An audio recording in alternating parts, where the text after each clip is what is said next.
ناظرین، گزشتہ ایک ساتھ میں قرآن سے مختلف پہلو سے واضح کیا جا چکا کہ ذوالقرنین سلیمان علیہ السلام تھے اور دنیا کی کوئی طاقت حق کا رد نہیں کر سکتی، لیکن اس کے باوجود ایک اور پہلو سے حق آپ پر کھول کر واضح کر دیتے ہیں۔ اللہ سبحانہ و تعالیٰ کا قرآن میں کہنا ہے کہ سلیمان کے لیے پگھلے ہوئے تانبے کا چشمہ بہایا گیا۔ اب سوال یہ پیدا ہوتا ہے کہ اللہ نے قرآن میں سلیمان کے لیے تانبے کا چشمہ بہانے کا ذکر تو کیا، لیکن کیا اللہ سبحانہ و تعالیٰ قرآن میں اس سوال کا جواب دیتا ہے کہ سلیمان کے لیے پگھلے ہوئے تانبے کا چشمہ کیوں بہایا گیا؟ یعنی سلیمان علیہ السلام کو غیر معمولی مقدار میں تانبا کس مقصد کے لیے دیا گیا؟ سلیمان نے اس کو پگھلا کر کب، کہاں اور کیوں استعمال کیا؟ جب قرآن میں دیکھا جائے تو پورے قرآن میں کہیں بھی سلیمان کے نام کے ساتھ کہیں بھی اس تانبے کے استعمال یا اس تانبے کے دیے جانے کے مقصد کا ذکر نہیں کیا گیا، جو کہ بہت بڑے بڑے سوالات ہیں۔ کیونکہ ناظرین، پہلی بات تو یہ ہے کہ اللہ نے سلیمان کے لیے تانبے کا چشمہ بہانے کا ذکر کیا تو آخر کیوں، یہ بتانے کی کوئی وجہ بھی تو ہونی چاہیے تھی۔ تانبے کا چشمہ کیوں بہایا گیا سلیمان کے لیے؟ آخر سلیمان کو اس کی ضرورت کب، کہاں اور کیوں پیش آئی؟ اتنی بڑی مقدار میں تانبے کا استعمال کہاں کیا گیا؟ آپ پورے کا پورا قرآن چھان لیں، آپ کو کہیں بھی سلیمان کا نام استعمال کرتے ہوئے سلیمان کی طرف سے تانبے کے استعمال کا ذکر نہیں ملے گا۔ اور اگر یہ بات مان لی جائے کہ قرآن ان سوالات کے جوابات دینے سے قاصر ہے، خاموش ہے، تو قرآن اپنے ہی دعوے میں غلط ثابت ہو جاتا ہے کہ قرآن میں ہر سوال کا جواب موجود ہے۔ قرآن ہر بات کو بیان کرتا ہے، اور نہ صرف بیان کرتا ہے بلکہ ہر پہلو سے سامنے رکھتا ہے، اور وہ بھی مسئلوں سے۔ اس لیے اگر قرآن ان سوالات کے جوابات نہیں دیتا تو اس کا مطلب بالکل واضح ہو جاتا ہے کہ قرآن اپنے ہی دعوے میں جھوٹا ہے، جو کہ بالکل ناممکن ہے۔ قرآن اپنے دعوے میں جھوٹا ہو ہی نہیں سکتا، قرآن اپنے ہی دعوے میں غلط ہو ایسا ممکن ہی نہیں۔ ناظرین، قرآن نے اگر ان سوالات پر خاموش ہی رہنا تھا تو سوال یہ پیدا ہوتا ہے کہ قرآن نے بلا وجہ ایسی بات ہی کیوں کی؟ اگر قرآن کے پاس ان سوالات کے جوابات ہی نہ تھے تو قرآن نے خود ہی ان سوالات کو جنم کیوں دیا؟ اور اس سے بھی بڑھ کر تو یہ کہ قرآن میں سلیمان کو تانبے کے دیے جانے کا ذکر بے معنی و بے مقصد ہو جاتا ہے، جس کا مطلب اللہ نے اس قرآن کی آیات کو بالحق نہیں اتارا، جو کہ بالکل ناممکن ہے۔ ناظرین، نہ تو قرآن بغیر حق اتارا گیا اور نہ ہی قرآن کوئی بے مقصد و بے معنی بات کرتا ہے، نہ ہی قرآن کوئی ایسا سوال کھڑا کرتا ہے جس کا وہ جواب ہی نہ دے، اور نہ ہی کوئی ایک بھی ایسا سوال ہے جس کا جواب قرآن میں موجود نہ ہو۔ اگر کوئی ایسا کہتا، سوچتا یا سمجھتا ہے کہ قرآن میں ہر سوال کا جواب نہیں ہے، قرآن کسی بھی سوال کا جواب دینے سے قاصر ہے، قرآن ہر بات کو ہر پہلو سے بیان نہیں کرتا، تو اس میں قصور اللہ کا نہیں، قصور قرآن کا نہیں، بلکہ قصور اس کا اپنا ہے۔ قصور ایسا کہنے والے کا اپنا ہے کہ وہ اس معیار پر پورا ہی نہیں اتر رہا جس معیار پر پورا اترنے سے قرآن اپنے راز کھولتا ہے۔ وہ اللہ کے طے کردہ اس قانون پر ہی پورا نہیں اتر رہا جس پر پورا اترنے سے ہی قرآن کھلتا ہے۔ قرآن ہر سوال کا جواب دیتا ہے، قرآن رہنمائی کرتا ہے، اس لیے قصور اللہ کا نہیں، قصور قرآن کا نہیں، بلکہ قصور ایسا کہنے، سوچنے یا سمجھنے والے کا ہے۔ آپ پیچھے یہ بات جان چکے کہ اللہ نے نہ صرف ہر اس مسئلے یا معاملے کو قرآن میں بیان کر دیا جو انسانوں کو پیش آنا تھا، اور پھر کسی ایک بھی بات، معاملے یا مسئلے کو قرآن میں ایک ہی پہلو سے ایک ہی مقام پر بیان نہیں کیا، بلکہ ہر بات کو، ہر معاملے کو، ہر مسئلے کو ہر پہلو سے ایک سے زائد مقامات پر قرآن میں بیان کیا۔ اس لیے قرآن میں اللہ سبحانہ وتعالی نے ایک مقام پر یہ بتایا کہ سلیمان کے لیے تانبے کا چشمہ بہا دیا، تو اسی قرآن میں کسی دوسرے مقام پر سلیمان ہی کی طرف سے اس تانبے کو کب، کہاں اور کیوں استعمال کیا گیا، اس پر بھی تفصیل کے ساتھ بات کی۔ اور جب اللہ سے یہ سوالات کیے جائیں تو اللہ سبحانہ وتعالی ان سوالات کے جوابات سورہ الکہف میں ذوالقرنین علیہ السلام کے موضوع پر ہی بات کرتے ہوئے دیتا ہے۔ جس کے لیے تانبے کا چشمہ بہایا، ایک مقام پر اس کا نام تو دوسرے مقام پر اس کے اسم سے اس کا ذکر کرتے ہوئے اس تانبے کے استعمال کی تفصیلات بھی بیان کر دی، جس سے یہ بات مزید کھل کر واضح ہو جاتی ہے کہ ذوالقرنین کوئی اور نہیں بلکہ سلیمان بن داؤد علیہ السلام تھے۔ اس کے علاوہ بھی اگر آپ غور کریں تو آپ پر یہ بات واضح ہو جائے گی کہ پورے قرآن میں ایک جگہ پگھلے ہوئے تانبے کا چشمہ بہانے کا ذکر کیا گیا تو دوسری جگہ اس تانبے کے استعمال کا ذکر کیا گیا کہ اسے کب، کہاں، کیوں اور کس مقصد کے لیے استعمال کیا، جس سے یہ بات بالکل واضح ہو جاتی ہے کہ جب تانبا سلیمان کو دیا گیا تو ظاہر ہے استعمال بھی سلیمان نے ہی کیا، یوں ذوالقرنین کوئی اور نہیں بلکہ اللہ کے نبی سلیمان علیہ السلام تھے۔ ناظرین، آپ پر ہر لحاظ سے کھل کر واضح ہو چکا کہ ذوالقرنین سلیمان علیہ السلام تھے، لیکن اب سوال یہ پیدا ہوتا ہے کہ ذوالقرنین سلیمان علیہ السلام تو اس قرآن کے نزول سے پہلے ہی گزر چکے، تو کیا قرآن میں یہ محض ذوالقرنین سلیمان علیہ السلام کا قصہ بیان کیا گیا جس کا قرآن کے نزول سے لے کر آج سات کے قیام تک کے لوگوں کے ساتھ کوئی تعلق نہیں؟ کیونکہ اگر یہ بات مان لی جائے کہ اس قرآن کے نزول سے لے کر آج سات کے قیام تک کے لوگوں کے ساتھ اس واقعے کا کوئی تعلق نہیں، یہ محض گزرے ہوں کا قصہ سنایا جا رہا ہے، تو اس کا مطلب قرآن میں اساطیر الاولین ہے، یعنی یہ محض پہلوں کی سطریں ہیں، قصے کہانیاں ہیں، اس سے بڑھ کر کچھ نہیں۔ اور پھر سوال یہ پیدا ہوتا ہے کہ کیا یہی حق ہے یا پھر حق اس کے بالکل برعکس کچھ اور ہے؟ اس قرآن میں قرآن کے نزول سے پہلے جو گزر چکے ان کا قرآن میں ذکر کیا جانا انتہائی اہمیت کا حامل ہے۔ اس سوال کا جواب جاننے کے لیے اللہ سبحانہ و تعالیٰ سے ہی رجوع کرتے ہیں کہ آیا اللہ سبحانہ و تعالیٰ نے اس قرآن میں ذوالقرنین کا واقعہ کیوں بیان کیا؟ آخر قرآن میں اس واقعے کا ذکر کرنے کا مقصد کیا تھا؟ آخر قرآن میں ان لوگوں کا ذکر کیوں کیا گیا، ان کے واقعات کیوں بیان کیے گئے جو اس قرآن کے نزول سے پہلے ہی گزر چکے تھے؟ تو ناظرین، اس سوال کا جواب اللہ سبحانہ و تعالیٰ قرآن میں یوں دیتا ہے۔ سورہ زمر کی آیت نمبر 23 میں اللہ سبحانہ و تعالیٰ کا کہنا ہے، اللہ نزل احسن الحدیث، اللہ نے اتاری احسن الحدیث، یعنی اللہ نے جو اتارا ہے وہ نزول سے لے کر سات کے قیام تک کی ایسی بہترین تاریخ ہے جس سے بہتر کوئی تاریخ ہو ہی نہیں سکتی۔ حدیث کہتے ہیں تاریخ کو، اور حدیث کی سے کے نیچے زیر کا استعمال اسے مستقبل کا صیغہ بنا دیتا ہے، جس سے الحدیثی کے معنی بنتے ہیں یہ قرآن اپنے نزول سے لے کر سات کے قیام تک کی تاریخ ہے، یعنی اس قرآن میں جو کچھ بھی بیان کیا گیا وہ قرآن کے نزول سے لے کر سات کے قیام تک جو کچھ بھی ہونا تھا وہ سب کا سب بیان کیا گیا۔ لیکن ناظرین، جب قرآن میں دیکھا جائے تو اس قرآن میں مستقبل کی بجائے زیادہ تر بات ماضی کی گئی، یعنی وہ جو اس قرآن کے نزول سے پہلے گزر چکے ان کا ذکر کیا گیا، جس سے یہ بات غلط ثابت ہو جاتی ہے کہ قرآن احسن الحدیث ہی ہے، یعنی یہ قرآن اپنے نزول سے لے کر سات کے قیام تک کی احسن تاریخ ہے۔ لیکن ناظرین، جب قرآن میں دیکھا جائے تو اس قرآن میں مستقبل کی بجائے زیادہ تر بات ماضی کی گئی، یعنی وہ جو اس قرآن کے نزول سے پہلے ہی گزر چکے ان کا ذکر کیا گیا، ان کے واقعات سنائے گئے، ان کے واقعات قرآن میں درج ہیں، جس سے یہ بات غلط ثابت ہو جاتی ہے کہ قرآن احسن الحدیث ہی ہے، یعنی یہ قرآن اپنے نزول سے لے کر سات کے قیام تک کی احسن تاریخ ہے، ایسی بہترین تاریخ جس سے بہتر کوئی تاریخ ہو ہی نہیں سکتی۔ قرآن کا یہ دعویٰ اس لیے غلط ثابت ہو جاتا ہے کیونکہ قرآن خود کو نزول سے لے کر سات کے قیام تک کی تاریخ بتا رہا ہے، لیکن جب قرآن میں دیکھا جائے تو اس میں تاریخ تو اس کے نزول سے پہلے گزر جانے والوں کی بیان کی گئی،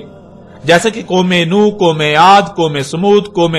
لوط، قوم شعیب اور آل فرعون وغیرہ کا ذکر، امت بنی اسرائیل وغیرہ کا ذکر اور ان رسولوں کا ذکر جو ماضی کا قصہ بن چکے۔ یعنی جب قرآن میں دیکھا جائے تو قرآن میں گزشتہ لوگوں کی تاریخ ملتی ہے جو ماضی کا قصہ بن چکے، لیکن اس کے بالکل برعکس قرآن کا یہ دعویٰ ہے کہ یہ قرآن کے نزول سے لے کر سات کے قیام تک کی تاریخ ہے۔ اب ناظرین، جب قرآن خود یہ دعویٰ کر رہا ہے کہ قرآن اپنے نزول سے لے کر سات کے قیام تک کی تاریخ ہے تو پھر قرآن غلط ہو ہی نہیں سکتا، بلکہ غلط تو وہ ہے جو ایسا سمجھ رہا ہے کہ قرآن میں مستقبل کی بجائے ماضی کی تاریخ بیان کی گئی، کیونکہ قرآن یہ بھی واضح کر دیتا ہے کہ اس قرآن میں اساطیر الاولین نہیں بلکہ مسئلیں بیان کی گئیں۔ اس قرآن میں جو کچھ بھی بیان کیا گیا، اس قرآن میں نزول سے لے کر سات کے قیام تک کی جو تاریخ بیان کی گئی وہ مسلوں سے بیان کی گئی۔ وہ جو سلف ہو چکے ان کا ذکر نہیں کیا گیا، بلکہ ذکر تو قرآن کے نزول سے لے کر الساعۃ کے قیام تک جو کچھ بھی ہونا تھا اس کا کیا گیا، لیکن مسلوں سے، جس کا ذکر اللہ سبحانہ و تعالی نے قرآن میں مختلف مقامات پر بھی کر دیا، جیسا کہ آپ ان آیات میں دیکھ سکتے ہیں۔ اس وقت سکرین پر آپ کو سورہ زخرف کی آیت نمبر 56 نظر آ رہی ہے، جس میں اللہ سبحانہ و تعالی کا کہنا ہے فَجَعَلْنَاهُمْ سَلَفًا وَمَثَلًا لِلْآخِرِينَ، پس کر دیا ہم نے انہیں سلفا، یعنی ایک ایک کو گزرے ہوئے کر دیا، جو دنیا میں آئے تھے اب گزرے ہوئے ہو چکے، اور جنہیں ایک ایک کو گزرے ہوئے کر دیا انہیں مثل کر دیا آخرین، یعنی بعد والوں کے لیے۔ ناظرین، یہاں سوال یہ پیدا ہوتا ہے کہ کن کو سلفا کر دیا، یعنی جو بھی دنیا میں آئے ان میں سے ایک ایک کو گزرا ہوا کر دیا، وہ کون ہے، کن کو کر دیا؟ اس آیت کے آخر میں لفظ آخرین آیا ہے، جو کہ اولین کی ضد ہے، جس سے یہ بات بالکل واضح ہو جاتی ہے کہ اولین کو سلفا کر دیا گیا۔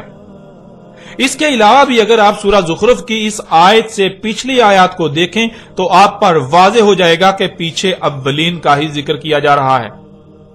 یعنی اس قرآن کے نزول سے پہلے جو لوگ گزر چکے، وہ نہ صرف گزر چکے بلکہ اللہ نے ان کو مثل کر دیا، کن کے لیے؟ اس قرآن کے نزول سے لے کر الساعۃ کے قیام تک آنے والوں کے لیے۔ اس آیت میں اللہ سبحانہ و تعالی نے یہ بات بالکل کھول کر اور دو ٹوک الفاظ میں واضح کر دی کہ اس قرآن کے نزول سے پہلے جو بھی دنیا میں آیا، خواہ وہ کوئی رسول تھا، امت تھی یا قوم،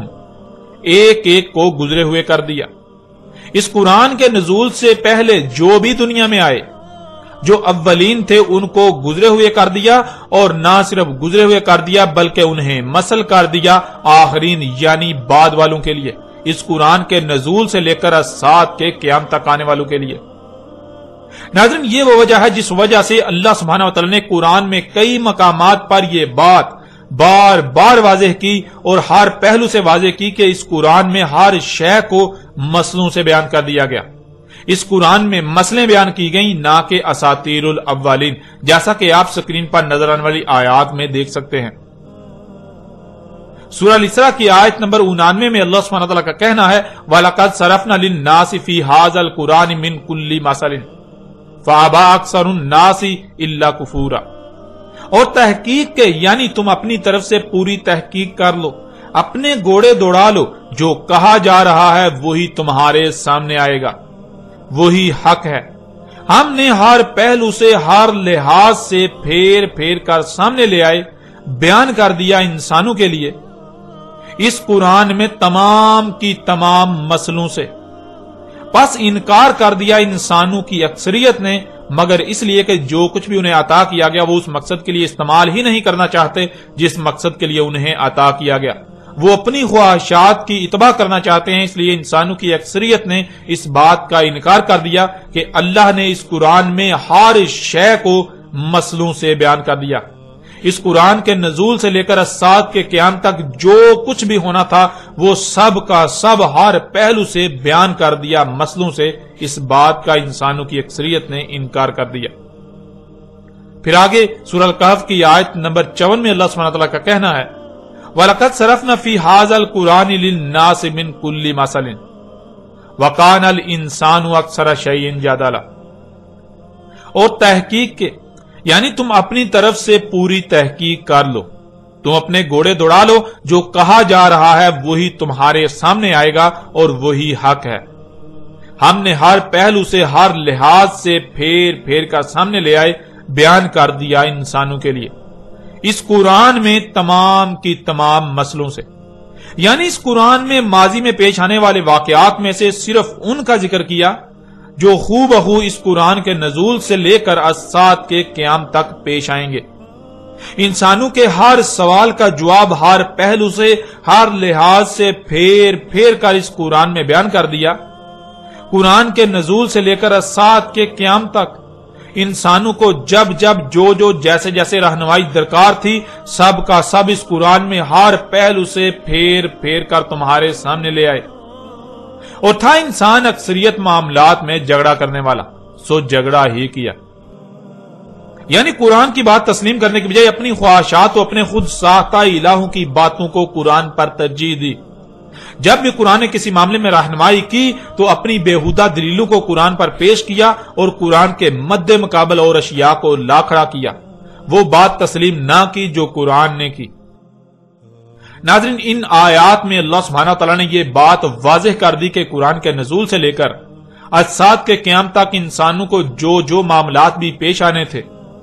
ان کے ہر سوال کا جواب اسی قرآن میں بیان کر دیا۔ نہ صرف بیان کر دیا بلکہ پھیر پھیر کر ہر پہلو سے مسئلوں کے ساتھ بیان کر دیا۔ یعنی اس قرآن کے نزول سے لے کر اجساد کے قیام تک جو کچھ بھی ہونا تھا یا ہونا ہے، اس سب کی تاریخ پہلے ہی لکھ دی اور مسئلوں سے لکھی گئی۔ مطلب یہ کہ آپ اس قرآن میں دیکھتے ہیں بار بار جگہ جگہ وہ لوگ جو گزر چکے ان کا ذکر آتا ہے، بہت سے واقعات کا ذکر آتا ہے جو ماضی میں ہو چکے، جس سے بظاہر ایسا لگتا ہے کہ قرآن گزرے ہوں کی کہانیاں سنا رہا ہے۔ قرآن ان لوگوں کے قصے سنا رہا ہے جو اس قرآن کے نزول سے پہلے ہی دنیا سے جا چکے، گزر چکے۔ لیکن وہ قصے کہانیاں نہیں ہیں، وہ اساطیر الاولین نہیں ہیں، بلکہ وہ سب کی سب مسئلے ہیں۔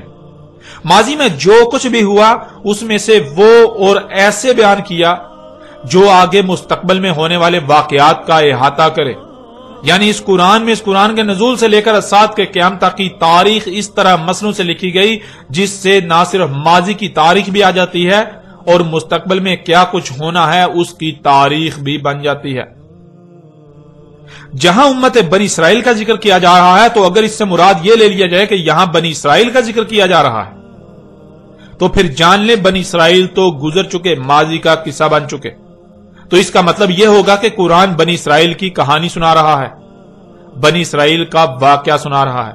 یوں قرآن میں بنی اسرائیل سے متعلق جو کچھ بھی آیا ہے وہ محض چند سطور کے علاوہ کچھ نہیں، جنہیں عربی میں اساطیر الاولین کہا جائے گا۔ لیکن قرآن خود یہ کہہ رہا ہے کہ اس قرآن میں اساطیر الاولین نہیں بلکہ مسئلے ہیں۔ مطلب اصل میں ذکر بنی اسرائیل کا نہیں بلکہ موجودہ امت کا کیا جا رہا ہے، لیکن مسئلوں سے۔ اس کے بہت سے فائدے ہیں، یعنی قرآن میں اس طرح بیان کرنے کے، اس طرح بات کرنے کے بہت سے فائدے ہیں۔ ایک تو یہ کہ اس طرح نہ صرف اصل مقصد مستقبل کی تاریخ بن گئی، دوسرا بنی اسرائیل یعنی ماضی کی تاریخ بھی لکھی گئی۔ تیسرا یہ کہ قرآن جو بار بار غور و فکر کا کہتا ہے، جو غور و فکر نہیں کریں گے وہ اسی کے ذریعے گمراہی کا شکار ہوں گے۔ وہ یہی سمجھیں گے کہ یہ بنی اسرائیل کی کہانی سنائی جا رہی ہے، یہ اساطیر الاولین ہیں، یہ جو اولین ہیں ان کی محض سطریں ہیں، اور جو غور و فکر کریں گے، جو غور و فکر کرنے والے ہیں وہ اس سے ہدایت پائیں گے، ان پر واضح ہو جائے گا کہ یہ اساطیر الاولین نہیں بلکہ مسئلے ہیں۔ قرآن میں جہاں جہاں گزشتہ لوگوں کا ذکر کیا گیا اصل میں وہاں ان کا ذکر نہیں بلکہ موجودہ لوگوں کا ذکر ہے، ان کی تاریخ لکھی گئی۔ اس قرآن میں اس قرآن کے نزول سے لے کر اجساد کے قیام تک جو کچھ بھی ہونا تھا اس سب کے سب کی تاریخ لکھ دی گئی مسئلوں سے۔ ناظرین، اللہ سبحانہ تعالیٰ نے اس قرآن میں حق اس قدر کھول کھول کر واضح کر دیا، لیکن افسوس کہ حق اس قدر واضح ہو جانے کے باوجود بھی آج تک خود کو مسلمان کہلوانے والے، خود کو اس قرآن کے اہل کہلوانے والے یہی کہتے سمجھتے لکھتے اور سناتے آئے کہ اس قرآن میں اساطیر الاولین ہیں، یعنی اس قرآن میں اس کے نزول سے پہلے کے لوگوں کے بارے میں جو کچھ بھی لکھا ہوا ہے وہ سب کے سب ان کے قصے و کہانیاں سنائی جا رہی ہیں، جن کا قرآن کے نزول سے لے کر اجساد کے قیام تک کے لوگوں کے ساتھ کوئی تعلق نہیں سوائے ان کو ان کی کہانیاں سنائے جانے کے۔ اور اسی بات کو اللہ سبحانہ و تعالی نے آج سے 14 صدیاں قبل ہی اس قرآن میں بھی آیات کی صورت میں اتار دیا تھا، یعنی یہ جو انسانوں نے کیا، یہ خود کو مسلمانوں والوں نے جو کیا، اس کی تاریخ بھی اللہ سبحانہ و تعالی نے آج سے 14 صدیاں قبل ہی اسی قرآن میں اتار دی تھی، جیسا کہ آپ سکرین پر آیات کو دیکھ رہے ہیں۔ سورہ القلم کی آیت نمبر 15 اور المطففین کی آیت نمبر 13 میں اللہ سبحانہ تعالیٰ کا کہنا ہے اذا تتلی علیہ آیاتنا قال اساطیر الاولین، جب تلاوت کی جاتی ہیں اس پر ہماری آیات، یعنی جب انسان پر اللہ کے بھیجے ہوئے اللہ کے رسول کی طرف سے اللہ کی آیات تلاوت کی جاتی ہیں، اللہ کی آیات کو بیان کیا جاتا ہے، کھول کھول کر ترتیب کے ساتھ واضح کیا جاتا ہے، تو آگے سے انسان کا جواب یہ ہوتا ہے، انسان کہتا ہے اساطیر الاولین، یہ اساطیر الاولین ہے، یعنی یہ جو کچھ بھی قرآن میں گزشتہ لوگوں کے بارے میں آیا ہے یہ تو محض پہلو کی سطریں ہیں، اس سے بڑھ کر کچھ نہیں۔ یہ تو ان کے قصے کہانیاں، ان کے واقعات سنائے جا رہے ہیں جن کا موجودہ انسانوں کے ساتھ کوئی تعلق نہیں۔ پیچھے آپ پر واضح کیا جا چکا کہ اساطیر الاولین اس طرح ثابت ہوتی ہیں جب یہ کہا جائے کہ یہ تو گزشتہ لوگوں کی بات کی جا رہی ہے جس کا ہمارے ساتھ کوئی تعلق نہیں، اور یہی موجودہ انسانوں کا کہنا ہے جو آج تک کہتے آئے اور کہہ رہے ہیں، جو قرآن پر ایمان رکھنے کے دعوے دار ہیں، اور مزید کیا کہتے ہیں یہ بھی اللہ سبحانہ وتعالی نے قرآن میں بیان کر دیا۔ لَقَدْ وُعِدْنَا هَٰذَا نَحْنُ وَآبَاؤُنَا مِن قَبْلُ إِنْ هَٰذَا إِلَّا أَسَاطِيرُ الْأَوَّلِينَ۔ تحقیق یعنی انسان کہہ رہے ہیں، انسانوں کا کہنا ہے کہ تم اپنی تحقیق کر لو، تمہارے سامنے یہی بات آئے گی، وعدہ ہے ہمارا، یہ ہم اور ہمارے آباء و اجداد اس سے پہلے نہیں ہے مگر یہ اساطیر الاولین، یعنی یہ ہمارا وعدہ ہے، تم اپنی تحقیق کر لو، تمہارے سامنے یہی آئے گا۔ ہم یعنی موجودہ وہ لوگ جو قرآن کی ترجمانی کے دعوے دار ہیں، جو علماء و مفسر ہیں، اور جو ہمارے آباء و اجداد یعنی جو ہم سے پہلے گزر چکے، جنہوں نے قرآن کی تفاسیر لکھی، تمہیں اس کے سوا اور کوئی بات نہیں ملے گی کہ یہ جو کچھ بھی ہے یہ محض ان کی سطریں یعنی محض قصے و کہانیاں ہیں جو قرآن کے نزول سے پہلے گزر چکے، یہ مسئلے نہیں ہیں، یہ اساطیر الاولین ہیں۔ اس طرح آپ اگلی آیت میں دیکھیں، وَإِذَا قِيلَ لَهُم مَاذَا أَنزَلَ رَبُّكُمْ قَالُوا أَسَاطِيرُ الْأَوَّلِينَ، اور جب کہا جاتا ہے ان کو کیا ہے جو اتارا تھا تمہارے رب نے، آگے سے جواب دے رہے ہیں اساطیر الاولین، یعنی جب ان کو یہ کہا جاتا ہے، ان سے یہ پوچھا جاتا ہے کہ بتاؤ اس قرآن میں اللہ نے کیا اتارا، یہ جو قوم نوح کے واقعات ہیں، یہ جو قوم عاد کے واقعات ہیں، یہ جو قوم سمود کے واقعات ہیں، یہ جو قوم شعیب، قوم لوط، آل فرعون وغیرہ کے واقعات ہیں، بنی اسرائیل کا ذکر کیا گیا، یعنی قرآن میں جو گزشتہ ہلاک شدہ اقوام، گزشتہ لوگوں کا ذکر کیا گیا، اس قرآن کے نزول سے پہلے کے لوگوں کا ذکر کیا گیا، یہ سب کا سب کیا ہے؟ تو آگے سے ان کی طرف سے یہی جواب آئے گا، یہ یہی کہہ رہے ہیں کہ یہ اساطیر الاولین ہیں، یہ تو پہلے لوگوں کی محض سطور ہیں، اس سے بڑھ کر کچھ نہیں، یہ تو ان کے قصے و کہانیاں ہیں۔ پھر اس طرح اگلی آیت میں دیکھیں، سورہ انفال کی آیت نمبر 13، وَإِذْ تُتْلَىٰ عَلَيْهِمْ آيَاتُنَا قَالُوا قَدْ سَمِعْنَا لَوْ نَشَاءُ لَقُلْنَا مِثْلَ هَٰذَا إِنْ هَٰذَا إِلَّا أَسَاطِيرُ الْأَوَّلِينَ، اور جب ہمارا بھیجا ہوا رسول تلاوت کر رہا ہے ان پر ہماری آیات، یعنی ہماری آیات کو کھول کھول کر واضح کر رہا ہے، تو آگے سے ان کا یہ رد عمل آتا ہے، تحقیق سن چکے ہم، اگر ہمارا قانون ہوتا یعنی اگر یہی دین ہوتا ہمارے نزدیک تو ہم اس کے لیے یعنی دین کے لیے بالکل ایسے ہی کہتے جو تم کہہ رہے ہو، یعنی ہمارے نزدیک دین یہ نہیں ہے جسے تو دین کہہ رہا ہے، اگر ہم بھی اسے ہی دین سمجھتے جسے تو دین کہہ رہا ہے تو ہم بھی یہی سب کہتے جو تو کہہ رہا ہے کہ یہ مسئلے ہیں، نہیں ہے یہ مگر اساطیر الاولین، یعنی یہ قرآن میں جو کچھ بھی گزشتہ لوگوں کے بارے میں آیا ہے اس کا ہمارے ساتھ کوئی تعلق نہیں، یہ دین نہیں ہے، یہ تو محض اولین کی سطریں ہیں، یہ تو قرآن کے نزول سے پہلے جو لوگ گزر چکے ان کے قصے و کہانیاں ہیں، ان سے بڑھ کر کچھ نہیں۔ ناظرین، آپ پر یہ بات بالکل کھول کر واضح ہو چکی کہ اللہ سبحانہ تعالیٰ نے اساطیر الاولین نہیں بلکہ اس قرآن میں مسلوں سے، اس قرآن کے نزول سے لے کر الساعۃ کے قیام تک کی تاریخ بیان کی۔ آپ ہر لحاظ سے بالکل واضح طور پر یہ جان چکے ہیں کہ اس قرآن میں اساطیر الاولین نہیں ہے بلکہ مسئلے ہیں۔ جہاں قوم نوح کا ذکر کیا جا رہا ہے تو وہ اصل میں قوم نوح نہیں بلکہ موجودہ قوم یعنی دنیا میں آباد موجودہ لوگ ہیں جن کا ذکر کیا جا رہا ہے قوم نوح کی مسل سے،